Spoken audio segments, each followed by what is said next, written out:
સુરતના માંગરોળમાં આખરે હવે કપિરાજ પાંજરે પુરાયા છે। કપિરાજને પકડવામાં વન વિભાગને સફળતા મળી છે। ડાર્ક ગનથી કપિરાજને બેહોશ કરી પાંજરે પુરાયા। વાંગલ ગામે કપિરાજે આતંક મચાવ્યો હતો। 4 દિવસમાં વાનરે 35 લોકો પર હુમલો કર્યો હતો।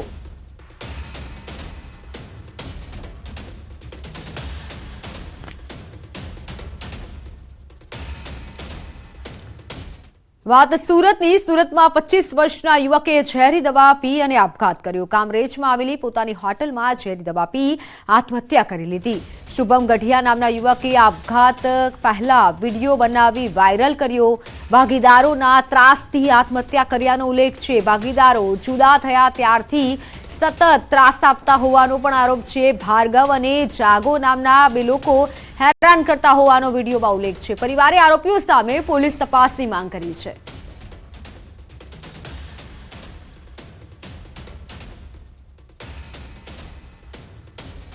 આ બંને વ્યક્તિઓથી હું ઘણો એટલો હેરાન છું કે મારા પગલા ભરવા પડ્યા છે। ભાર્ગવ અને જાગો, હું તમારો એક સારો છોકરો નથી બની શક્યો કે જે વૃદ્ધાવસ્થામાં તમારું ધ્યાન આપી શકે। મારે ઘણું અંદર એમ્બિશન હતા, મારે ઘણી મહેનત હતી કે હું મમ્મીને દુનિયાનું બધું સુખ આપું, પણ મમ્મી હું નથી કાંઈ હવે કરી શકતો। મને માફ કરી દેજો મારી માં। હું ક્યારેય તમને મારે ઘણી વાર તમારા ખોળામાં રોયું હતું, પણ હવે મારી પાસે કોઈ રસ્તો નથી। એટલે માં મારથી જે થયું એ જે થશે, કદાચ આ વિડીયો પછી હું નહીં હોઉં, પણ મને માફ કરી દેજો મમ્મી, કેમ કે મારા પગલાં ભરવા નથી, પણ આ બે વ્યક્તિને કારણે મારા પગલાં। યુવકે ઝેરી દવા પી અને આપઘાત કરી લીધો છે। આપઘાત પહેલા એક વિડીયો પણ બનાવ્યો હતો, જે વિડીયો આપણે સાંભળ્યો, જેમાં 2 લોકોના ત્રાસથી આપઘાત કર્યાનું સામે આવ્યું છે। ભરૂચના જંબુસરમાં તલાવપુરા પાસે જુગાર રમતા હોમગાર્ડના જવાન સહિત 4 આરોપીઓ ઝડપાયા। હોમગાર્ડમાં ફરજ બજાવતા રણજીતरहेजा સહિતના અન્ય 3 લોકોની ધરપકડ કરાઈ। ખાલિદ, ઇમરાન પઠાણ, મહમદ મલેકને પણ ધરપકડ કરવામાં આવી। અગાઉ પણ હોમગાર્ડ જવાન ઇંગ્લિશ દારૂના નશા સાથે ઝડપાયો હતો। આ સમગ્ર ઘટનામાં અન્ય 4 આરોપીઓ ફરાર છે। પોલીસે 82,000ના મુદ્દામાલ સાથેની બાઇક અને 4 મોબાઈલ કબજે કર્યા છે।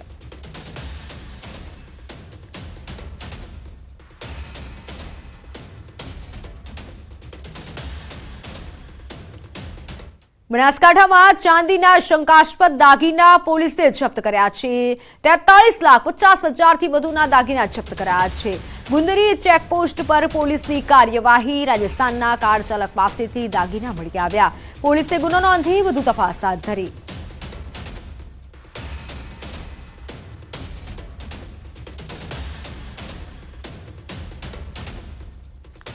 અમદાવાદના જોધપુરમાં આવેલી લોટસ સ્કૂલ વિવાદનો મામલો। સ્કૂલ દ્વારા લેટ ફી, દંડ અને આરટીઈના બાળકોને કાઢી મૂકવાની નોંધાઈ હતી ફરિયાદ। શાળાએ આરટીઈના બાળકોને કાઢી મૂકવાની ધમકી આપતા શાળાને નોટિસ ફટકારાઈ હતી। વાલીઓના વિરોધ બાદ ડીઈઓએ લોટસ સ્કૂલમાં તપાસ હાથ ધરી અને નોટિસ ફટકારાઈ છે।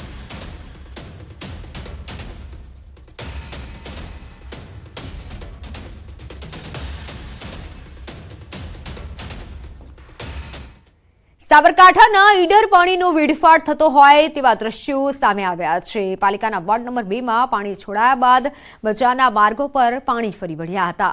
જ્યારે પણ પાલિકા દ્વારા અહીં પાણી છોડવામાં આવે છે, ત્યારે આ પ્રકારે પાણીનો વેડફાટ થાય છે તેવા સ્થાનિકોએ આક્ષેપ કર્યા છે। બજારના મુખ્ય માર્ગો પર પાણી વહેતા થવાથી સ્થાનિકો અને રાહદારીઓને પણ ભારે હાલાકી થઈ રહી છે।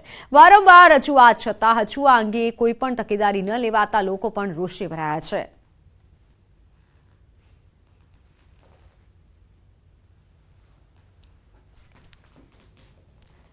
અરવલ્લીમાં ઘઉંનો પાક તૈયાર થતા મોડાસા માર્કેટયાર્ડમાં ઘઉંની આવક થઈ છે। જોકે ઘઉંના સંતોષકારક ભાવ ન મળતા ખેડૂતોમાં નારાજગી જોવા મળી રહી છે। મોડાસા માર્કેટયાર્ડમાં ઘઉંની દરરોજ 440 જેટલી બોરીઓની આવક થઈ છે। સિઝનની શરૂઆતમાં જ ઘઉંના 400થી 550 જેટલા ભાવ બોલાતા ખેડૂતો નિરાશ થયા છે। જિલ્લામાં 60,000 હેક્ટર જમીનમાં ઘઉંનું વાવેતર કરાયું. અગાઉ ઘઉંના 1,000 રૂપિયા ભાવ બોલાયા હતા, પરંતુ સિઝન શરૂ થતાં ભાવ ઘટી જતા ખેડૂતોએ નારાજગી વ્યક્ત કરી છે. બીજી તરફ માર્કેટયાર્ડના સત્તાધીશોએ આ ભાવ ટેકાના ભાવથી વધારે હોવાનો દાવો કર્યો છે.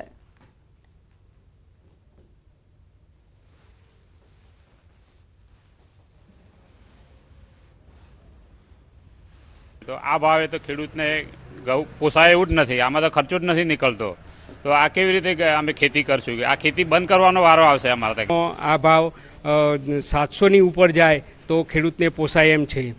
અને આ અગાઉ સિઝન નથી તો એ વખતે 1,000 રૂપિયા ભાવ ચાલતો હતો, અને અત્યારે સિઝન ચાલુ થઈ તો એકદમ ભાવ ઘટી જાય છે, એટલે ખેડૂતોને બહુ નુકસાન થાય છે. ઘઉંની આવક 500થી 600 બોરી સુધીની આવક છે.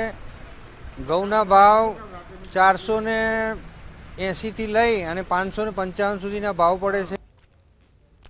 મોંઘા બિયારણ અને ખર્ચાળ ખેતી છોડી ખેડૂતો હવે પ્રાકૃતિક ખેતી તરફ વળ્યા છે. જામનગરમાં આવેલા લીંબુડા ગામમાં પ્રગતિશીલ ખેડૂત રમેશભાઈએ ઓર્ગેનિક જીરાની ખેતી કરી છે. રમેશભાઈ છેલ્લા 7 વર્ષથી પોતાના ખેતરમાં ઓર્ગેનિક ખેતી કરી રહ્યા છે. રમેશભાઈ દર વર્ષે પોતાના 10 વીઘા ખેતરમાં ઓર્ગેનિક જીરાની ખેતી કરી છે, અને અગાઉ રમેશભાઈએ મગફળી, ચણા, રાય અને ઘઉંનું પ્રાકૃતિક રીતે ગૌ આધારિત ઓર્ગેનિક ખેતી કરી સારું ઉત્પાદન મેળવી ચૂક્યા છે.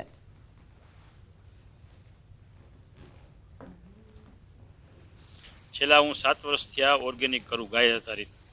પણ મેં જીરું વાવ્યું છે, એટલે જીરું ઓર્ગેનિક પ્રમાણે બહુ સારું અમારે સારો લાભ મળશે એવું લાગે છે અમને.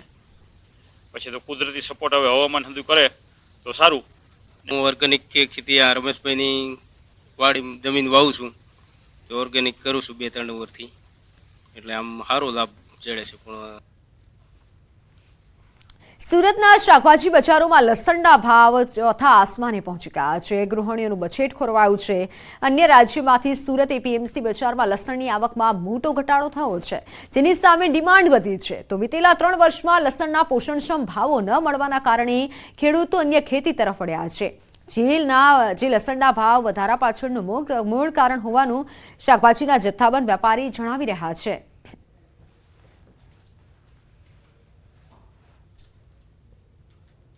પોષણક્ષમ ભાવ ન મળવાના કારણે એ લોકોએ આ વર્ષે ખેડૂતો લસણની ખેતી તરફથી મોટા પાયે હટી ગયા, અને એ કારણથી માલની ઉત્પાદનમાં ઘટ પડી. એના સાથે સાથે વાતાવરણની અનુકૂળતા ન આવવાના કારણે આપણા જે ગુજરાતમાંથી સૌરાષ્ટ્રમાંથી લસણ નીકળતું હોય તે અત્યારે આ સમય પર સૌરાષ્ટ્રનું લસણ નહિવત પ્રમાણમાં છે. અત્યારે આપણે લસણ માટે મધ્યપ્રદેશ પર આધારિત છીએ, અને મધ્યપ્રદેશથી જે લસણની આવક થઈ રહી છે તો લસણનો ભાવ અત્યારે માલ ઓછો હોવાના કારણે અમારી માર્કેટમાં 3,000થી 5,000 રૂપિયા પ્રતિ 20 કિલો સુધી અત્યારે વેચાઈ રહ્યું છે. હવે ધીરે ધીરે નવા માલનો નિકાલ શરૂ થઈ ગયો છે, અને જેમ જેમ નવો માલ નીકળતો જશે એમ બજારો અંકુશમાં આવવાની સંભાવના છે. તો 1 વર્ષ અગાઉ સુરતના બજારોમાં સૂકા લસણનો જે ભાવ હતો તે લસણનો ભાવ આજે ચોથા આસમાને પહોંચી ગયો છે. સુરતની એપીએમસી માર્કેટમાં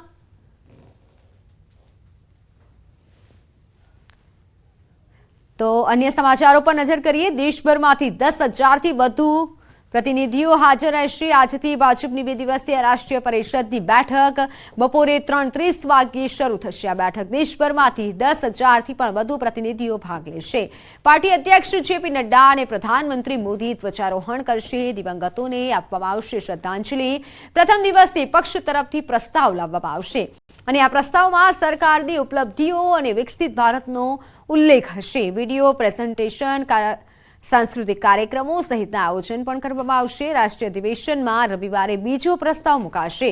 રામ મંદિર પર મૂકવામાં આવશે આ પ્રસ્તાવ, જ્યારે બીજા દિવસે પીએમ મોદીના ભાષણ સાથે અધિવેશનનું સમાપન થશે. દેશભરમાંથી આવેલા પ્રતિનિધિઓને લોકસભા ચૂંટણીની તૈયારીઓનો મંત્ર અપાશે.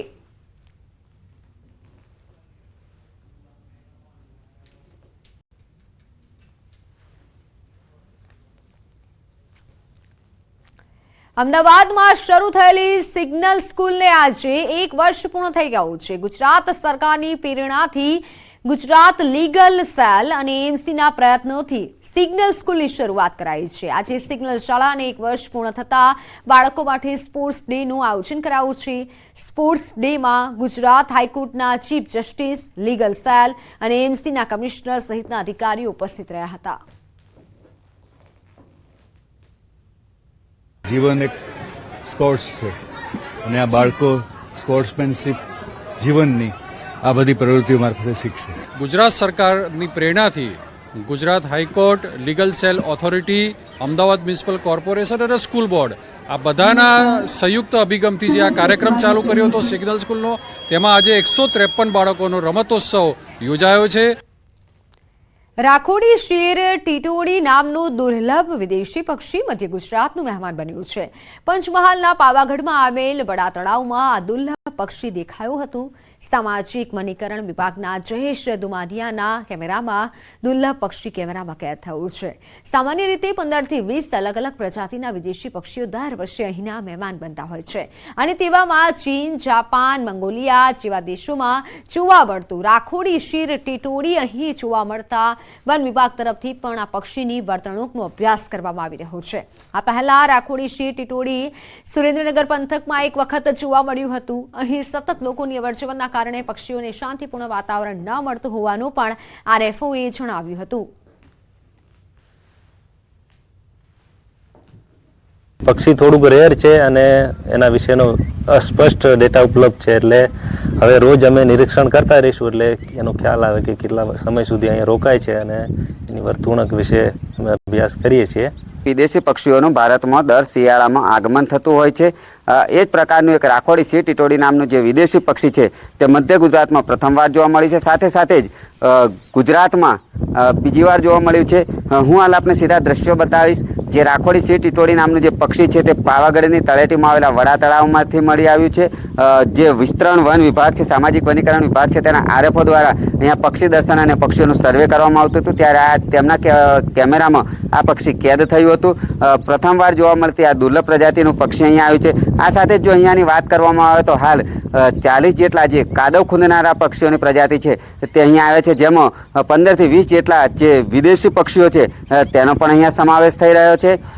અહીંયાની વાત કરવામાં આવે તો આજુબાજુનો જે જંગલ વિસ્તાર છે તેની સાથે સાથે જ અહીંયા તળાવમાં પાણી ખૂબ પુષ્કળ પ્રમાણમાં છે. પરંતુ અહીંયા જે સામાજિક વનીકરણના આરએફઓ છે તેઓ જણાવી રહ્યા છે કે પક્ષીઓ છે તેઓને અહીંયા જે રોકાણ માટે જે જરૂર પૂરતો સમય છે તે નથી મળી રહ્યો. અહીંયા કેટલાક સહેલાણીઓ આવતા હોય છે, સાથે સાથે જ કેટલાક પ્રી વેડિંગ શૂટિંગ માટે પણ આવતા હોય છે. ત્યારે આ વિસ્તારને જો પ્રોટેક્ટ કરવામાં